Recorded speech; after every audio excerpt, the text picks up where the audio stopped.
Remporté pour la première fois le Master 1000 de Cincinnati, profitant de l'abandon en finale de Jannik Sinner, malade lors d'un choc avorté à quelques jours de l'US Open. Après la finale de Roland-Garros remportée par Alcaraz, et celle de Wimbledon enlevée par Sinner, le Master 1000 de Cincinnati offrait un nouveau duel alléchant entre les deux cadors du tennis masculin, qui devait faire monter la tension avant le dernier grand chelem de la saison, qui débute dimanche à New York. Mais Sinner, malade, a annoncé l'arbitre, a été contraint d'abandonner alors qu'il était mené 5-0 lors du premier set. Je suis désolé les gars, je ne peux pas. J'ai essayé, mais je ne peux pas. Je me sens mal. Je ne peux pas me déplacer. J'ai l'impression que je vais m'effondrer. Je suis désolé pour les fans, a expliqué le tenant du titre au superviseur après avoir fait appel à un médecin.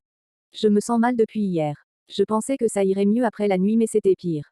J'ai essayé, ça a été un petit match.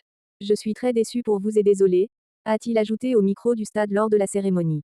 Les spectateurs pourront se consoler avec la finale du tournoi féminin à suivre dans la journée entre Iga Swiatek et Jasmine Paolini.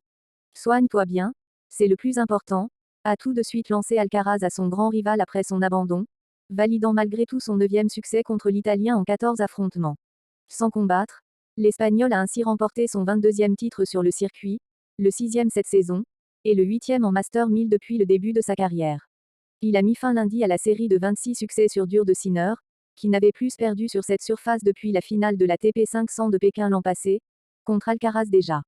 L'abandon de l'Italien interroge sur sa forme au départ de l'US Open 24 août au 7 septembre, lui qui vise un 3e titre en Grand Chelem cette année après l'Open d'Australie en janvier et Wimbledon en juillet, le tout encadrant une suspension de 3 mois pour dopage février.